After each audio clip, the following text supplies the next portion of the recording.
सीटों की तो गाजीपुर की जहूराबाद यूपी की बहुचर्चित सीट है और इस सीट पर एक ऐसे राजनेता की साख दांव पर लगी है जो अपने बयानों से हमेशा सुर्खियों में रहता है। देखिए रिपोर्ट।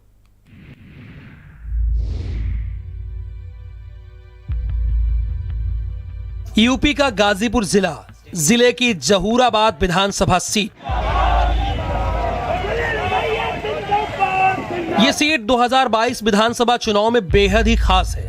दरअसल इस सीट से सुहेलदेव भारतीय समाज पार्टी के राष्ट्रीय अध्यक्ष ओम प्रकाश राजभर भी चुनाव लड़ रहे हैं। ओम प्रकाश राजभर यूपी की राजनीति में किसी पहचान के मोहताज नहीं है। सुहेलदेव भारतीय समाज पार्टी के राष्ट्रीय अध्यक्ष ओम प्रकाश राजभर, जिन्होंने 2017 में भाजपा से गठबंधन किया और 2022 के विधानसभा चुनाव आने से पहले ही ओम प्रकाश राजभर ने बीजेपी के खिलाफ मोर्चा खोल दिया और गठबंधन से अलग हो गए। 2022 विधानसभा चुनाव के दौरान सपा के साथ गठबंधन कर भाजपा को चुनौती दी।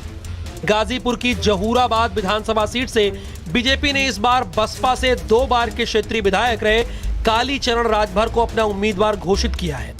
तो वहीं इस सीट से समाजवादी पार्टी और सुहेलदेव भारतीय समाज पार्टी के गठबंधन उम्मीदवार के तौर पर ओम प्रकाश राजभर को अपना प्रत्याशी बनाया है। उनके खिलाफ सपा छोड़कर बसपा में आई शादाब फातिमा बसपा की प्रत्याशी हैं। तो कांग्रेस के प्रत्याशी ज्ञान प्रकाश सिंह के साथ दर्जन भर लोग इस सीट से किस्मत आजमा रहे हैं। अब इस सीट पर राजभर बनाम राजभर की सियासत में कौन भारी पड़ेगा, इसको लेकर तरह तरह की चर्चाएं शुरू हो गई हैं। आपको बता दें कि पूर्वांचल में राजभर समुदाय का कुछ विधानसभा सीटों में 18 से 22% तक वोट है। पूर्वांचल की कई सीटों पर राजभर वोट निर्णायक होते हैं।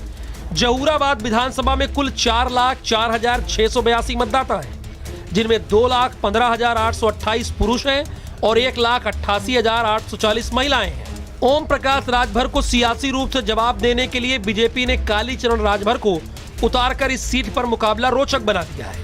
तो वहीं शादाब फातिमा भी अपने किए कामों की बदौलत जीत का दावा कर रही हैं। अब इस सीट पर त्रिकोणीय लड़ाई में कौन बाजी मारेगा, इसका खुलासा 10 मार्च को होगा, जब ईवीएम का पिटारा खुलेगा।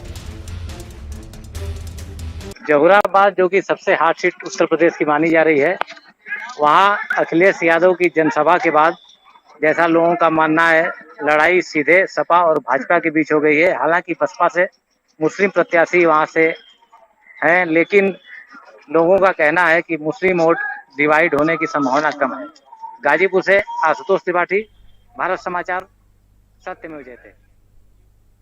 तो आखिरी चरण का थम गया है प्रचार और 7 मार्च को आखिरी चरण का होगा चुनाव। तो